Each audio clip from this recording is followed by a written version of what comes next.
ఇప్పుడున్న ప్రభుత్వం చాలా మంచిగా చేస్తుంది. చూడగట్టే దోషాలను వదిలేస్తే చాలా మంచిగా ఉంటుంది. బియ్యం పోసుకుంటాం, బోనాలు ఎక్కించుకుంటాం.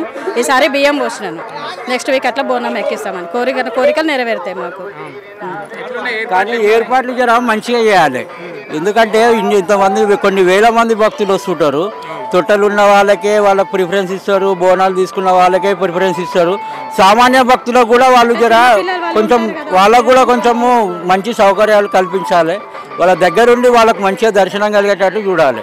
ఈ ప్రభుత్వం ఉన్నది, ఈ ప్రభుత్వాలు కూడా జర కొంచెం ఈ గుడి దేవాలయాల మీద ఇట్లాంటి ఎక్కువ భక్తులు ఎక్కడైతే వస్తారో వాళ్ళ మీద కొంచెం కాన్సన్ట్రేట్ చేసి జర మంచిగా దర్శనం అయ్యేటట్టు ఎవరికి ఇబ్బంది కలగకుండా చూడాలి. భక్తులు కోరుకునేది ఒకటే, మనం మంచిగా వచ్చినాం, మంచిగా దర్శనం చేసినాం, మంచిగా ఇంటికి పోయినాం అనే పేరు రావాలి. అట్లాంటి ప్రభుత్వాలు మనకు ఇప్పుడున్న ప్రభుత్వాలు కూడా చాలా మంచిగా పనిచేస్తున్నాయి. ఇంకా మంచిగా పనిచేయాలని కోరుకుంటున్నాం.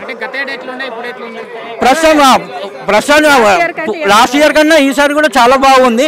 ఇంకా కొంచెం ఏర్పాట్లు కొంచెం ఇబ్బంది లేకుండా ఉంటే ఇంకా చాలా మంచిది. ఇప్పుడున్న ప్రభుత్వం చాలా మంచిగా చేస్తుంది.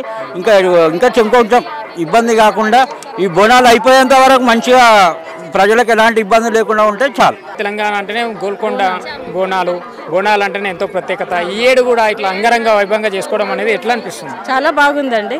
మేము ఎవ్రీ ఇయర్ చేసుకుంటాము. ఇప్పుడు మొత్తం అయిపోయే వరకు 5 weeks నుంచి వస్తూ ఉంటారు భక్తులు. తెలంగాణ, ఆంధ్ర నుంచి కూడా చాలా మంది కొన్ని వేల భక్తులు వస్తుంటూ ఉంటారు. పొద్దు నుంచి నైట్ 11-12 గంటల వరకు కూడా వస్తూనే ఉంటారు. ఇంకా ఏంటంటే కొంచెం ట్రాఫిక్ బయట చాలా దూరం ఆపేస్తున్నారు. వెహికల్స్ అన్ని కొంచెం దూరం ఆపేస్తున్నారు. ఇక్కడ మన బండ్లు రాణిస్తలేరు, ఆటోలు రాణిస్తలేరు. చాలా ఒక 1-2 కిలోమీటర్స్ నుంచి నడుచుకుంటూ రావాల్సి వస్తుంది. కొంచెం లోపలి వరకు కొంచెం ఎలాంటి ఇబ్బంది లేకుండా కొంచెం లోపలికి సౌకర్యం మంచిగా ఉంటే చాలా బాగుంటుంది. ఇప్పుడున్న ప్రభుత్వం కూడా చాలా బాగా చేస్తుంది. చాలా సంతోషం. సత్యం గల్ల తల్లి ఏ కోరిక కోరుకున్నా కానీ నెరవేరుతుంది. ఎలాంటి కోరికలు, పిల్లలు లేని వాళ్ళకు పిల్లలు అవుతారు, ఇల్లు కట్టుకునే వాళ్ళకు ఇల్లు, పెళ్లి కాని వాళ్ళకు పెళ్లిళ్ళు అవుతాయి. ఇంకా ఆ మొక్కుబడులు కూడా ఎట్లా అంటే కిందికెళ్ళి కూడా బొట్లు పెట్టుకొని వస్తారు. అట్లాంటి మొక్కులు కిందికెళ్ళి కూడా మొత్తము బోనాలు తీసుకొని కిందికెళ్ళి నడుచుకుంటూ వస్తారు. కొందరు మోకాళ్ళ మీద కూడా నడుచుకుంటూ వస్తారు.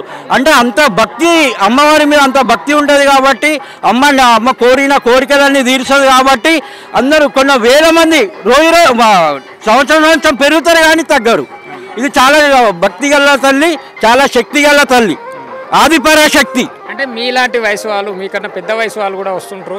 అలాంటి వాళ్ళకు చిన్నపిల్లలు కూడా ఉంటారు. ఎలాంటి ఏర్పాట్లు ఇస్తే బాగుంటుంది? ఇంకా కొంచెం ప్రత్యేక దర్శనాలు ఉంటే బాగుంటుంది.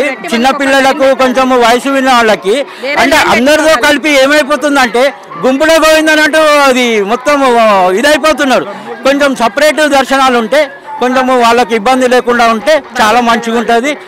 రాను ఇంకా ఈ ప్రభుత్వం ఇంకా మంచి సౌకర్యాలు కల్పించాలని కోరుకుంటున్నాము. ఈ కాలం పిల్లల లోపల, యువత లోపల కొంతవరకు దైవభక్తి అనేది, దేశభక్తి అనేది తగ్గిపోయింది కొంతవరకు. అంటే ఫోన్ల ప్రభావం తగ్గిపోయింది.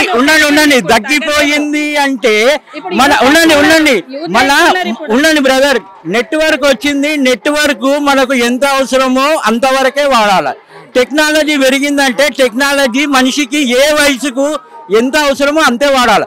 నా వయసుకి ఎంత వాడాలో అంత వాడాలి. చిన్నపిల్లలకి ఎంత అవసరమో అంత వాడాలి.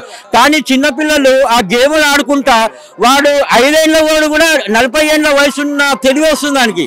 అంతే ఎందుకు అనంటే వానికి ఎంత వయసు 5 ఏళ్ళ టెక్నాలజీ 5 ఏళ్ళ వరకే వాడాలి. అంటే ఈ టెక్నాలజీ వల్ల మనిషికి చాలా ఏంటంటే మా ఉపయోగం చాలా తక్కువ ఉంది, దానివల్ల లాభం తక్కువ ఉంది. కానీ అందరికీ దానివల్ల చాలా మంది చెడిపోతున్నారు ఈ టెక్నాలజీ మొబైల్ ద్వారా. అంటే నేను అనేది ఏంటంటే ఒక మనిషికి టెక్నాలజీ ఎంత అవసరమో అంతే వాడాలి. అన్ని గెలికినామనుకో లేక మనల్ని చెడగొట్టేస్తుంది, అది ఎక్కడో ఉండబోతుంది అది. అందుకే మనిషికి ఎంత అవసరమో అంత టెక్నాలజీ వాడుకుంటే ఆ టెక్నాలజీ వల్ల మనం కూడా మనకున్న దానివల్ల చాలా ఉపయోగాలు ఉన్నాయి. టెక్నాలజీ పెరగాలని అనుకుంటాం కానీ తగ్గాలని అనుకోము. కానీ ఎంత అవసరమో అంతే వాడాలి. లేదు, యూత్ వాళ్ళు బాగా వస్తున్నారు. ఇంతకు ముందు మధ్యలో లేకపోయేది. ఇప్పుడు యూత్ వాళ్ళు కూడా అమ్మవారు అంటే, దేవుళ్ళు అంటే కొంచెం భక్తి పెరిగింది. ఎక్కడి నుంచి కాలేజీలకు పోయే వాళ్ళు కూడా ఇక్కడ తిరుగుతున్నారు, వస్తున్నారు, దేవుళ్ళకి మొక్కుకుంటున్నారు. బాగున్నదండి, అదేం లేదు. అంత టెక్నాలజీ గురించి అంటే సాంప్రదాయాలు దేవాలయాలను తెలియాలి. అట్లా వాళ్ళు ఇంట్లో చేస్తుంటారు, ఇంట్లో ఉండాలి, చేస్తుంటారు కదా. తల్లిదండ్రుల బాధ్యత ఉండాలి. చెప్తుంటారు. వారం వారం గుడిలో కొండపోవాలి. మనం ఏంటంటే కాలేజీ పోతున్నాం అంటారు, షికారులు కొడతారు. అందుకే వారం వారం గుడికి పోతే దేవుడు అంటే ఏంది, తల్లిదండ్రులు అంటే ఏంది, ఎవరికి మర్యాద ఇవ్వాలి, దేవుడు దయ్యము భక్తి అన్నది, భయము భక్తి అనేది తెలుస్తుంది. మనము ఏంటంటే ఈ దోషాన ఉంటుంది చూడు, ఆ చెడగొట్టే దోషాన, ఆ చెడగొట్టే దోషాన్ని వదిలేస్తే చాలా మంచిగా ఉంటుంది.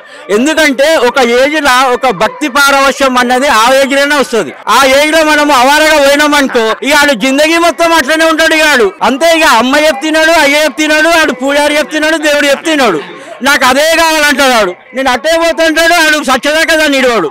అట్లాంటివి వదులుకొని తల్లిదండ్రులకు మర్యాద ఇవ్వాలి, తల్లిదండ్రులకు గౌరవం ఇవ్వాలి, దేవుడు అంటే భయం ఉండాలి అన్నిటికీ. ఎందుకంటే అట్లా ఉంటేనే సమాజం బాగుంటుంది, మొత్తం ప్రకృతి మనకు సహకరిస్తుంది. లేకుంటే అవన్నీ మనము ఎవరికి ఇచ్చే మర్యాద వాళ్ళకి ఇవ్వలేదనుకో, మన జీవితము అన్నది వ్యర్థమైపోతుంది. మన పుట్టిన జీవితానికి ఒక అర్థం ఉండాలి. ఎందుకంటే మన పుట్టుక ఏంది, మన మనిషి జన్మం అంటే ఏంది అది తెలుసుకోవాలి. మనిషి ప్రతి ఒక్కరు మనం తెలుసుకోవాలి. దాని తర్వాతనే మనకు జ్ఞానం వస్తుంది. ఆ జ్ఞానం రానోడు అసలు మనిషే కాడాడు. ఆ జ్ఞానం రావాలంటే తల్లిదండ్రులు చెప్పింది నాదే.